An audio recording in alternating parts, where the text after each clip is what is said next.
Bom, para que seja decretada a prisão preventiva é preciso que haja o tal periculum libertatis, ou seja, que haja risco em manter o investigado livre. E nesse caso, os fatos investigados, ele já tem 2 anos. O ex-presidente, ele não está investido de autoridade pública e já sofre aí uma série de restrições abusivas às suas liberdades.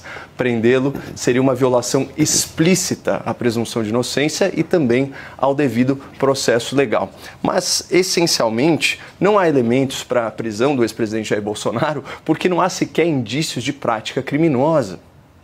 Pelo pouco que se sabe desse processo sigiloso, vazado aí a conta-gotas, de forma bem seletiva, o Bolsonaro nunca deu ordem de natureza subversiva, nunca coagiu ou ameaçou outras autoridades e nunca se manifestou publicamente para endossar ou mesmo para incitar a violência e a sedição entre os seus apoiadores. Muito pelo contrário, Bolsonaro está gravado em vídeo repudiando a adoção de medidas de força.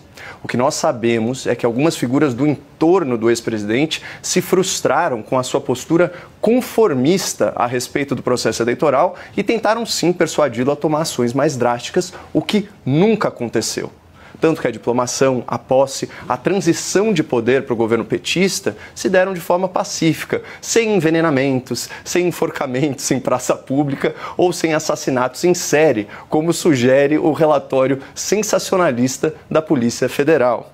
O pior que aconteceu se deu no dia 8 de janeiro de 2023, quando um punhado de vândalos e algumas centenas de manifestantes, inconformados com o resultado oficial das eleições, tiveram acesso facilitado aos prédios dos 3 poderes lá em Brasília, ocuparam esses edifícios por algumas horas. Estavam todos desarmados, desarticulados, sem apoio militar ou apoio popular. E aparentemente o Bolsonaro não teve nada a ver com isso. Ele estava fora do país, ele estava hospitalizado e no mesmo dia ele se manifestou contra os atos de vandalismo que ele comparou aos frequentes protestos violentos da esquerda. Mas enfim, o mais importante aqui é a gente se ater aos fatos. Não houve golpe de Estado, não houve ruptura democrática, não houve violência contra autoridades. Nada disso foi colocado em ação. Ou seja, se houve cogitação, discussão, planejamento ou até preparação de algo desse tipo, nada disso foi levado a cabo e nada disso teve efeito prático. E por isso, a lei penal brasileira não pune esse tipo de conduta.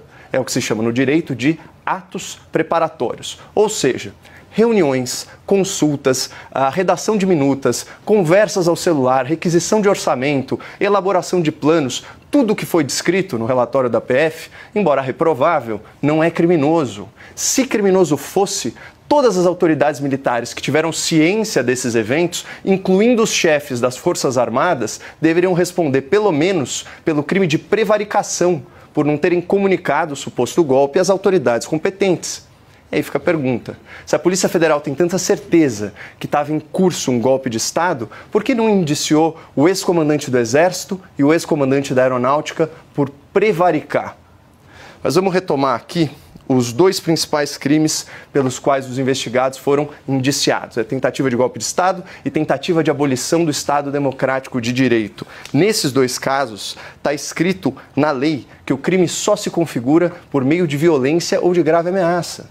Então, onde estão os indícios de que o ex-presidente e os demais indiciados coagiram alguém ou empregaram de violência para subverter a democracia?